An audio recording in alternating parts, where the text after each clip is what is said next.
जय हिंद दोस्तों। Banking law में गवर्नमेंट ने एक बहुत बड़ा अमेंडमेंट लेके आया है। जिसमें गवर्नमेंट ने कहा है कि अब जो अमेंडमेंट आया है अमेंडमेंट के बाद बैंकिंग लॉ में कि अब कोई भी जो बैंक अकाउंट होल्डर है वो अपने अकाउंट में 4 नॉमिनी का नाम ऐड करा सकते हैं। तो ये जो इफेक्ट है इसका, जो आप पहले क्या था कि आप अपने अकाउंट के साथ एक नॉमिनी का आप नाम देते थे उसमें कि उसका अधिकार, नॉमिनी का मतलब एक तरह से आप समझिए इसको, अगर लीगल टर्म में हम समझे तो एक आपके अकाउंट का रिप्रेजेंटेटिव कह दीजिए या उत्तराधिकारी कर दीजिए कि आपके डेथ के बाद या जो भी सेटलमेंट होना होगा या मिलेगा इसका अमाउंट वो नॉमिनी को जाता था। तो वो नॉमिनी में किसी एक पर्सन का नाम होता था। कभी कभार होता था कि नॉमिनी का डेथ हो गया या किसी कारण बस नॉमिनी नहीं है, या कोई उस समय जब आप बैंक बैंक अकाउंट खुलाएं उस समय नॉमिनी कोई और था, बट अभी जो आपका लीगल सक्सेसर है, लीगल हायर है, वो कोई और है, किसी और को आप देना चाहते हैं। तो बहुत सारी चीजें होती है जो टाइम के अकॉर्डिंग चेंज होता है। तो इसीलिए जो बैंकिंग लॉ में एक लाया गया गवर्नमेंट के द्वारा, इसमें कहा गया कि अब आप 4 नॉमिनी तक ऐड करा सकते हैं नाम को। और ये जो क्यों लाया गया, इसका जो एम था, वो एम जो है वो ट्रांसपेरेंसी को इनहेंस करने के लिए लाया गया।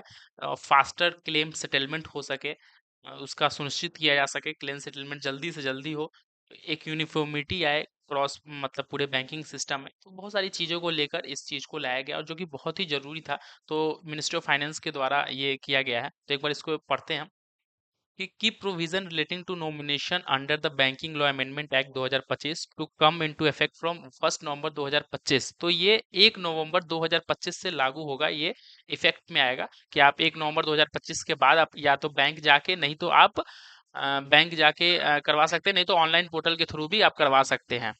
इसके बाद इसमें हम देखते हैं provision aim to give depositor the flexibility to make nomination as per their preference. आप प्रेफरेंस के अकॉर्डिंग रख सकते हैं, जैसे परसेंटेज वाइज की कितना किसका परसेंटेज है, कौन नॉमिनी को आप फर्स्ट में रख रहे हैं, सेकंड, थर्ड, फोर्थ, इस तरह से भी आप अरेंज कर सकते हैं। Provision aim to give depositors the flexibility to make nomination as per their preference, allow multiple nomination up to 4, ensuring uniformity, transparency and efficiency in claims settlement। तो ये इसका पर्पस है।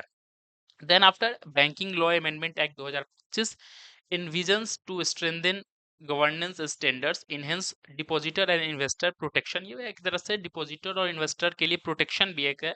Improve audit quality in PSBs, promoter customer convenience amongst other. तो इसके की points को हम एक बार देखते हैं। The key provision relating to nomination under the Banking Law Amendment Act 2025 will come into effect from 1st November 2025. The Banking Laws Amendment Act 2025 was notified on 15th April 2025 Gazette notification, जो कि link नीचे दिया हुआ है इनका। It contains a total 19 amendment across 5 legislation। ये 19 amendment total किया गया है, जो कि 5 अलग अलग लेजिस्लेशन में किया गया है, जैसे कि reserve Bank of India act में किया गया है, बैंकिंग रेगुलेशन एक्ट में किया गया है, state bank of India act में किया गया है, banking companies acquisition transfer of undertaking act में किया गया है। ये सब एक्ट्स में ये अमेंडमेंट लाया गया। टोटल 19 अमेंडमेंट किया गया है। The notification said that the provision of the banking law amendment act 2025 shall, जो मैंडेटरी है, shall come into force on such date as the central government may by notification in the official gazette appoint, and different dates may be appointed for different provision of the act। ये central government के ऊपर है appoint करने के लिए, और different different gadget में different act के लिए गैजेट में नोटिफाइड करेगी, जो कि 1 तारीख से अब लागू हो जाएगा ये पूरे देश भर में। Accordingly, the central government has notified that the provision contained in section 10, 11, 12 and 13 of the Banking Law Amendment Act 2025 shall come into force with effect from 1st November 2025। The gazette notification to this effect is available to the link below। जो कि gadget में निकाल दिया, 1 तारीख से अब ये effect में आ जाएगा। और किस में अमेंडमेंट किया गया? सेक्शन 10, 11, 12 और 13 बैंकिंग लॉ अमेंडमेंट एक्ट 2025 में। The provision now being brought into effect from 1st November 2025 through section 10, 11, 12, 13 relate to nomination facilities in respect of deposit account article kept in safe। किस किस चीज में ये होगा नॉमिनेशन, जिसमें आप देते हैं? सबसे पहले तो डिपॉजिट अकाउंट में होता है नॉमिनी।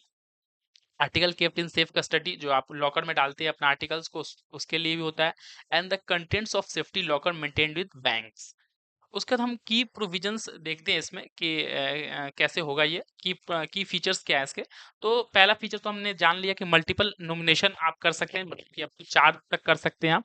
कस्टमर में nominate up to 4 person either simultaneously और successively, thereby simplifying claim settlement for depositors and their nominee. Nomination for deposit account आप डिपॉजिट अकाउंट के लिए भी कर सकते हैं। अगर आपने अभी जैसे ही ऊपर डिस्कस किया, कोई आपके स्टडी है, सेफ कस्टडी है या सेफ्टी लॉकर्स में रखा हुआ है, उसके लिए कर सकते हैं।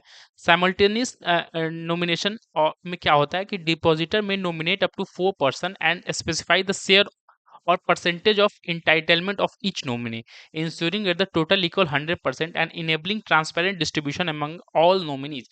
जैसे कि साइमल्टेनियस नॉमिनेशन क्या होता है कि मान के चलिए कि 4 नॉमिनी आप बना रहे हैं, चारों को आपने बना दिया, तो चारों का परसेंटेज आपने तय कर दिया कि 25%, 25%, 25%, 25%, इस तरह से आप चारों को परसेंटेज दे दिए, शेयर दे दिए, किसको कितना परसेंटेज मिलेगा डिस्ट्रीब्यूशन में, जिसको जो कि ट्रांसपेरेंट आ सके इस चीज में। और एक सक्सेसिव नॉमिनेशन होता है individual maintaining deposit article in safe custody और locker specifies up to 4 nominee where the next nominee became operative only upon the death of the nominee place higher insuring continuity in settlement and clarity of succession. Successive nomination वो होता है जैसे कि अगर आपने nominee में 4 लोगों का नाम दिया, उसमें ये क्या कहना होगा सक्सेसिव नॉमिनेशन में कि पहला 1 2 3 4 सीरियल नंबर होगा, पहला दूसरे के पास तभी प्रेफरेंस जाएगा जब पहला का डेथ होगा। तो मतलब अगर पहला का डेथ हो गया है किसी कारणवश तो दूसरे के पास वो अपॉर्चुनिटी जाएगा, दूसरे का भी डेथ हो गया है तो फिर थर्ड के पास जाएगा। साइमल्टेनियस में क्या था कि पर शेयर बन गया था, जैसे कि पर पर्सन शेयर बन गया था 25%। बट सक्सेसिव में क्या होता है कि पर पर्सन है, जैसे कि एक पर्सन का अगर डेथ हो गया तभी सेकंड के पास वो पास करेगा, तो सक्सेसिव नॉमिनेशन हो गया। तो ये चारों तरीके फीचर्स हम पांचों तरीके फीचर्स हम लोग को अब मिलेंगे देखने को।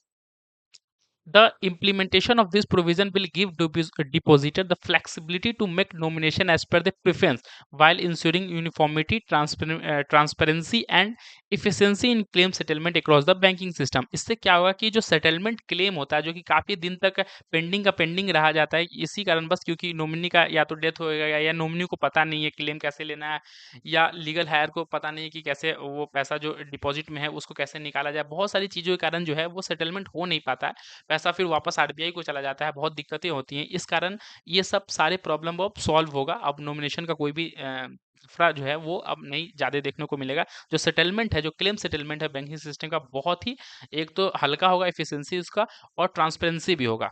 The banking companies nomination rules 2025 detailing the procedures and prescribe forms for making, cancelling और specifying multiple nomination will be publish in due course of operationalise this provision uniformly across all banks है। ये अक्रॉसली all banks के लिए लागू होगा इसमें, जो कि नोटिफिकेशन 1 अगस्त से the central government had earlier appoint 1 August 2025 as the date on which the certain provision set amendment namely section, जो भी सेक्शन है वो गैजेट में जो है वो निकाल दिया गया था सेंट्रल गवर्नमेंट के द्वारा।